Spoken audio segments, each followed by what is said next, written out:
السلام علیکم لسنرز۔ 1970 کے ایک لرزہ خیز قتل کی تفتیشی کہانی سنتے ہیں جس کے راوی ہیں انسپکٹر شہباز خان۔ تو آئیے کہانی کا آغاز کرتے ہیں۔ سال تھا 1977 کا۔ ودیا اڈوانی نے اپنی ایک سہیلی کے ساتھ 12:30 بجے کا فلم شو دیکھا اور 3:30 بجے گھر واپس آئی۔ وہ بمبئی میں چمبور کے علاقے میں رہتی تھی۔ نوجیون ہاؤسنگ سوسائٹی کی بلڈنگ کی تیسری منزل پر اس کا فلیٹ تھا۔ اس کی آنکھوں میں دھرمیندر اور ہیما مالنی کے عشقیہ مناظر گھوم رہے تھے۔ یہ دونوں اس کے محبوب ستارے تھے اور وہ تنہائی میں ان کے رومانی جملے دہرایا کرتی تھی۔ دوسری منزل پر اس کی ملاقات ڈاکیے سے ہو گئی۔ اسے دیکھ کر وہ ٹھہر گئی۔ ایک خط اس کے باپ کے نام تھا، 2 رسالے اس کے پڑوسی چھاپڑا کے نام تھے۔ ڈاکیے نے بڑی نرمی سے کہا، بیٹی اگر تو بغل والے فلیٹ میں یہ میگزین ڈال دے تو میں سیڑھیاں چڑھنے سے بچ جاؤں گا۔ ودیا نے ڈاکیے کی بات مان کر اس کے دونوں رسالے لے لیے۔ پہلے وہ اپنے فلیٹ میں گئی۔ اپنے بڑے بھائی کو خط دے کر اس نے اپنا پرس میز پر رکھ دیا۔ اب اس نے سوچا کہ رسالے مسز چھابڑا کو دے آئے۔ اسے یہ دیکھ کر بڑی حیرت ہوئی کہ فلیٹ کا دروازہ آدھا کھلا ہوا ہے۔ اس نے دھکا دے کر دروازہ کھولا اور اندر داخل ہو گئی۔ ایک نامعلوم احساس کے تحت اس کا دل تیزی سے دھڑک رہا تھا اور کمرے میں داخل ہوتے وقت اسے ڈر لگ رہا تھا۔ کمرے کے اندر 2-4 قدم پڑنے کے بعد اس کے حلق سے چیخ نکلتے نکلتے رہ گئی۔ صوفے پر ایک عورت پڑی ہوئی تھی۔ اس کی ٹانگیں باہر نکلی ہوئی تھیں اور اس کی ساڑی کمر تک چڑھی ہوئی تھی۔ ودیا نے فوراً پہچان لیا کہ یہ تو مسز چھابڑا ہیں۔ اب تو واقعی اس کی رہی سہی سدھ بدھ بھی کھو گئی۔ وہ اسی جگہ ٹھہر گئی۔ اس نے دونوں رسالے اسی جگہ پھینکے اور دبے پاؤں اپنے فلیٹ میں واپس آ گئی۔ ودیا کو پریشان اور حواس باختہ دیکھ کر اس کے بھائی موہن نے سبب پوچھا۔ ودیا کی زبان سے ایک لفظ نہ نکلا۔ یہ معلوم ہوتا تھا کہ وہ فوراً بے ہوش ہو کر گر پڑے گی۔ موہن نے اسے سہارا دیا اور زور زور سے جھنجھوڑا۔ پہلے تو ودیا پھٹ پھٹ کر رونے لگی۔ جب دل کا غبار دور ہو گیا تو اس نے اکھڑے اکھڑے لہجے میں اپنی آنکھوں دیکھا حال بیان کر دیا۔ موہن فوراً چھابڑا کے فلیٹ میں پہنچا اور صوفے سے کچھ پرے ہٹ کر کھڑا ہو گیا۔ جو منظر اس کی آنکھوں کے سامنے تھا، اسے دیکھ کر اسے بھی اپنی رگوں میں خون جمتا ہوا محسوس ہونے لگا۔ مسز چھابڑا کے سینے اور پیٹ میں چھرے کے گہرے زخم تھے۔ اب اس نے وہاں زیادہ دیر ٹھہرنا مناسب نہ سمجھا۔ وہ سیدھا چمبور تھانے پہنچا اور ہمیں واردات کی اطلاع دی۔ تھانے میں اطلاع دینے والا ودیا کا بھائی موہن تھا۔ جیسے ہی ہمیں اطلاع ملی، ہم نے موہن سے ابتدائی پوچھ تاچھ شروع کی اور پھر میں اپنے سب انسپکٹر رگبیر کے ساتھ موقع واردات پر پہنچا۔ ہمیں یہ اطلاع 4:15 بجے ملی تھی۔ جب ہم جائے وقوع پر پہنچے تو وہاں لوگوں کی بھیڑ جمع تھی۔ فلیٹ پر پہنچ کر ایس آئی نے سب لوگوں کو جائے وقوع سے دور کیا۔ مسز چھابڑا کو کیوں قتل کیا گیا کہ جائے وقوع پر پہنچ کر ہمیں صاف پتہ چل گیا، کیونکہ الماریاں کھلی پڑی تھیں اور تمام سامان ادھر ادھر بکھرا ہوا پڑا تھا۔ مسز چھابڑا اپنے فلیٹ میں اکیلی رہتی تھیں۔ ابتدائی طور پر آس پاس کے لوگوں سے پوچھ گچھ کے دوران میں ہمیں معلوم ہوا کہ مسٹر چھابڑا کا گورے گاؤں میں ملبوسات تیار کرنے کا کارخانہ تھا۔ وہ صبح 11 بجے گھر سے نکل جاتے تھے اور شام کو 7 بجے کے بعد کسی وقت آتے تھے۔ ان کے لڑکے بنسی لال کی شادی ہو چکی تھی۔ ان کی بہو کے عزیز داور میں رہتے تھے۔ بنسی لال کی سسرال میں ان کا کوئی عزیز بیمار تھا۔ وہ دونوں میاں بیوی بنسی لال اور اس کی بیوی روز تیسرے پہر بیمار کی عیادت کے لیے جاتے تھے اور رات گئے گھر لوٹتے تھے۔ ابھی مسز چھابڑا کے بیٹے اور بہو واپس نہیں آئے تھے اور نہ ہی مسٹر چھابڑا۔ ہم نے اس دوران میں مکان کی اچھی طرح تلاشی لی تو ہمیں صوفے کے قریب 2 بیڑی کے ٹکڑے ملے۔ میں نے اٹھا کے دیکھا تو پتہ چلا کہ دونوں کے پتے لال دھاگے سے بندھے ہوئے ہیں اور ان پر اس کے علاوہ کوئی اور شناخت نہ تھی۔ ایک چھوٹی میز پر گائے چھاپ دیا سلائی کی ایک ڈبیا پڑی تھی۔ اس کے علاوہ کھانے کے کمرے میں 4 شربت کے گلاس، 1 شربت کی بوتل اور 1 پلیٹ میں پاپڑ رکھے ہوئے تھے، اور مسز چھابڑا شاید ان کی خاطر مدارات میں مصروف تھیں۔ اب سوال یہ پیدا ہوتا تھا کہ وہ آنے والے مہمان کون تھے؟ کیا ان میں سے کسی نے مسز چھابڑا کو قتل کیا تھا؟ اور قتل کیا تھا تو کیوں قتل کیا تھا؟ اور یہ قتل کب ہوا تھا؟ مسز چھابڑا کے شوہر اور ان کے بیٹے بہو کو اطلاع کر دی گئی تھی، اور وہ اس سانحے کی اطلاع ملتے ہی گھر آ گئے تھے۔ مسز چھابڑا کا قتل دیکھ کر ان کے حواس اپنے ٹھکانے پر نہیں رہے تھے۔ وہ تینوں غم سے نڈھال تھے، اور ان کی حالت اتنی ابتر تھی کہ ہمارے لیے ان سے کچھ پوچھنا یا معلومات حاصل کرنا ممکن نہ تھا۔ لہٰذا ہم نے آس پاس کے لوگوں سے پوچھ گچھ کا عمل شروع کیا، مگر اس سے کوئی اہم معلومات حاصل نہیں ہو سکیں۔ مسز چھابڑا کی بہو کو اس کی حالت کے پیش نظر ہم نے پڑوس میں بھجوا دیا، اور مسٹر چھابڑا سے کہا کہ وہ اپنے سامان کا اچھی طرح جائزہ لیں کہ کیا کچھ گھر سے چوری ہوا ہے۔ اس جائزے میں ہم بھی مسٹر چھابڑا کے ساتھ تھے۔ مسٹر چھابڑا نے بتایا کہ تقریباً 25,000 کے زیورات اور قیمتی سامان چرا لیے گئے ہیں۔ ان کی بہو آشا کے مطابق وہ گھر سے 12 بجے نکلی تھی، اور ودیا 3:30 بجے ان کے فلیٹ میں پہنچی تھی، اور اسی بیچ کے عرصے میں یعنی 12 سے 3 کے درمیان کچھ لوگ آ کر مسز چھابڑا کو قتل کر گئے تھے۔ جو کچھ ہوا تھا وہ انہی 3 گھنٹوں کے درمیان ہوا تھا۔ ہم نے ضابطے کی کارروائی کی اور لاش کو پوسٹ مارٹم کے لیے اسپتال روانہ کیا، اور موقع سے ملی ہوئی اشیاء کی فہرست بنائی۔ اس کے بعد ہم وقوع والے کمرے کو سیل کر کے اپنے تھانے کی طرف روانہ ہو گئے۔ چونکہ ہمیں محلے پڑوس اور آس پاس کے لوگوں سے ایسی کوئی بات معلوم نہیں ہو سکی تھی جو کہ قتل کے سراغ میں مدد دیتی، چنانچہ اب ہمارا سارا دار و مدار جائے وقوع سے ملنے والی اشیاء پر تھا، جو کہ بیڑی کے ٹکڑے، دیا سلائی اور کھانے کی میز سے شربت کے گلاس وغیرہ تھے۔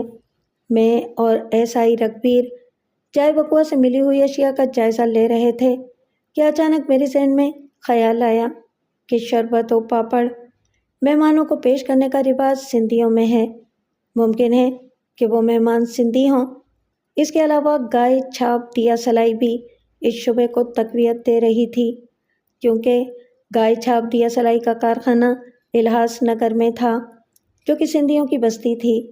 اس کے علاوہ کھانے کی میز پر بٹھا کر مہمانوں کی خاطر تواضع کرنا بھی یہ ظاہر کرتا تھا کہ مہمان ان کے جانے پہچانے تھے، ورنہ گھر میں بلا کر خاطر تواضع کرنے کی کیا ضرورت تھی۔ لیکن ڈرائنگ روم میں ملنے والا پاپڑ کا ٹکڑا کچھ اور ہی کہانی بتا رہا تھا، اور وہ یہ کہ ہو سکتا ہے پہلے مہمانوں کی خاطر مدارات ملاقاتی کمرے میں کی گئی اور اس کے بعد گلاس اندر لے جائے گئے۔ اب اس خیال کو لے کر کہ آنے والے ضرور کوئی جان پہچان کے لوگ تھے، ہم نے مسٹر چھابڑا کے رشتہ داروں سے پوچھ گچھ کا سلسلہ شروع کیا۔ یہ بڑا نازک معاملہ تھا، کیونکہ مسٹر چھابڑا کوئی تعاون نہیں کر رہے تھے۔ وہ اس قسم کی کوئی بات سننے کو ہی تیار نہ تھے کہ ان کے کسی رشتہ دار کا اس قتل سے کوئی تعلق ہو سکتا ہے۔ دھیرے دھیرے ہم نے تفتیش کا دائرہ وسیع کیا تو ہمیں ایک اہم بات معلوم ہوئی کہ مسٹر چھابڑا کا ایک رشتے کا بھائی الہاس نگر میں رہتا ہے۔ 8 روز پہلے وہ مسز چھابڑا سے ملنے آیا تھا۔ شربت پاپڑ سے اس کی خاطر تواضع کی گئی تھی، اور وہ کچھ دیر باتیں کرنے کے بعد واپس چلا گیا تھا۔ نیز تفتیش کے دوران یہ بھی پتہ چلا کہ پرکاش آج کل بے روزگار ہے۔ ہم جانتے تھے کہ مسٹر چھابڑا پرکاش کے بارے میں بہت کچھ جانتے ہیں، لیکن ہمارے ساتھ وہ تعاون نہیں کر رہے تھے۔ ہمارے ہر سوال کے جواب میں مسٹر چھابڑا اس بات پر احتجاج کرتے تھے۔ وہ اس بات پر مصر تھے کہ ان کے کسی رشتہ دار کا مسز چھابڑا کے قتل سے کوئی تعلق نہیں ہو سکتا، لیکن ہمیں شک کیا یقین ہو چکا تھا کہ پہلی بار پرکاش مسز چھابڑا کے گھر جب آیا تھا تو وہ پہلی بار وہاں جگہ اور موقع دیکھنے آیا تھا، اور ہر طرح سے اطمینان کرنے کے بعد ہی اس نے واردات کو انجام دیا۔ میں نے 2 کانسٹیبلوں کی ٹیم بنائی کہ وہ ہر جگہ پرکاش کو تلاش کریں اور اسے تفتیش کے لیے تھانے لے آئیں۔ میں نے سب انسپکٹر رگبیر اور ایک کانسٹیبل کو ساتھ لیا اور 2:30 بجے رات کو ہم الہاس نگر میں پرکاش کے گھر پہنچے تو وہ وہاں موجود نہ تھا۔ ہم نے اس کے قریبی دوستوں کے نام اور ٹھکانے معلوم کیے اور الہاس نگر کے تمام داخلی اور خارجی راستوں پر پہرے لگا دیے۔ پھر ہم پرکاش کو اس کے دوستوں جان پہچان والوں کے ٹھکانوں پر تلاش کرنے لگے۔ ہر ممکن کوشش کی ہم نے اسے تلاش کرنے کی۔ ہم مستقل الہاس نگر اور اس کے گرد و نواح میں تفتیش کر رہے تھے، لیکن ہماری سر توڑ کوشش کے باوجود پرکاش ہمارے ہاتھ نہیں لگا تھا۔ اگلے دن بھی اس کی تلاش جاری رہی، لیکن بے سود۔ نہ تو ملزم ہی ملا اور نہ ہی اس کا کوئی سراغ۔ تیسرے دن ہماری محنت رنگ لائی اور ہم نے پرکاش کو ایک مقامی ریسٹوران میں پکڑ لیا۔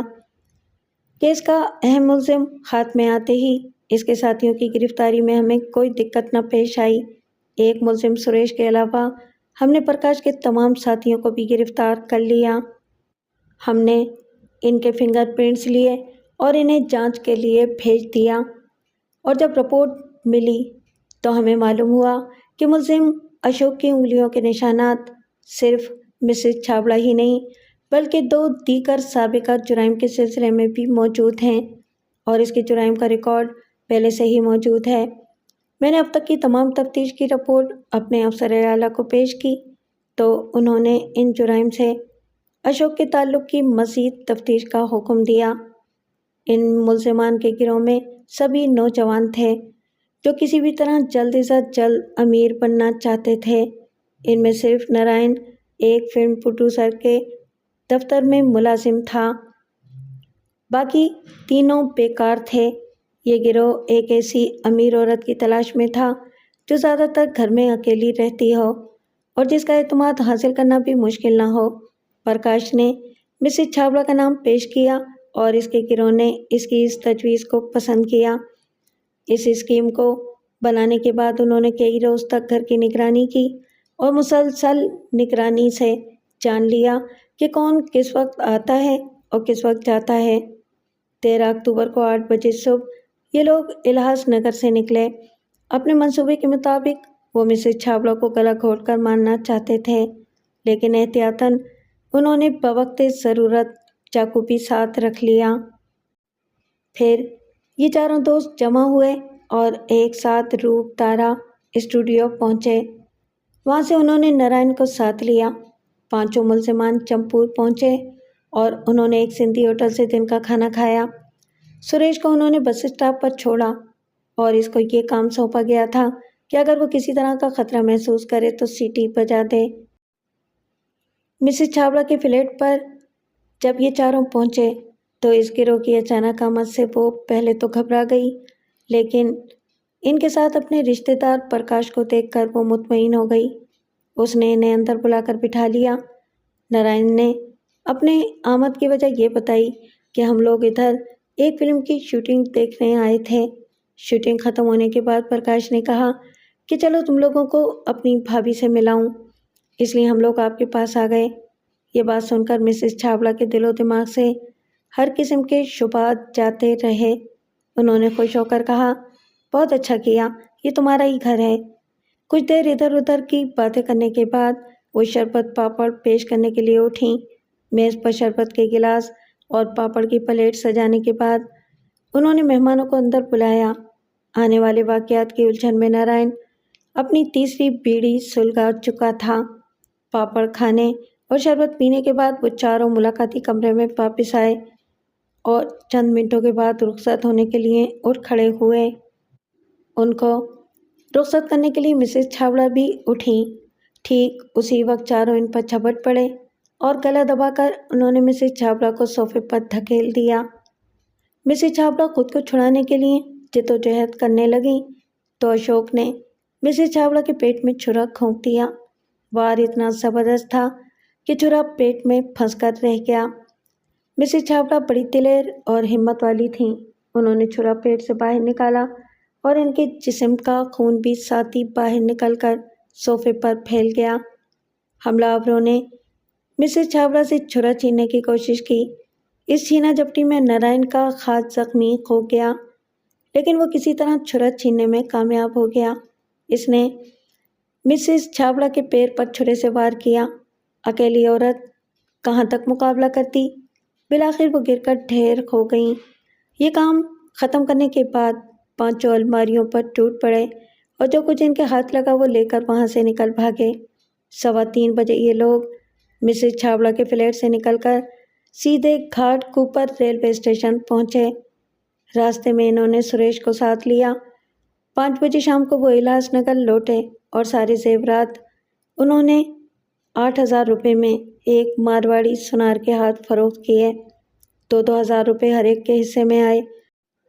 گروہ کے ایک فرد نے ایک انگوٹھی اور ایک زنجیر کو اپنے پاس چھپا لیا تھا اور وہ سب سے الگ ہونے کے بعد دوبارہ مارواڑی کی دکان پر پہنچا اور اس نے انگوٹھی 50 روپے میں فروخت کی۔ زنجیر اس نے اپنے باپ کو دے دی۔ ہم نے ملزمان کی نشاندہی پر مارواڑی سے وہ مسروقہ زیورات برآمد کر لیے۔ سونے کی زنجیر جس بوڑھے کے پاس تھی اس نے ہمیں دیکھتے ہی گلے سے زنجیر اتار کر نالی میں پھینک دی، مگر ہم نے اسے سویپر کے ذریعے نالی کھلوا کر برآمد کر لیا۔ اس کے علاوہ اشوک کی نشاندہی پر ہم نے اس کے گھر پر چھاپہ مار کے آلہ قتل وہ چاقو برآمد کر لیا جس سے مسز چھابڑا کو قتل کیا گیا تھا۔ ان کے بیانات اور مضبوط واقعاتی شہادتوں کے ذریعے میں نے بڑا مضبوط کیس بنایا اور عدالت میں مقدمہ پیش کر دیا۔ ان سب پر قتل کا مقدمہ چلا اور ان کے خلاف اتنی مضبوط شہادتیں تھیں کہ قتل کے جرم میں ان سب کو عمر قید کی سزا اور مسلح ڈکیتی کے جرم میں 10 سال قید کی سزا سنائی گئی۔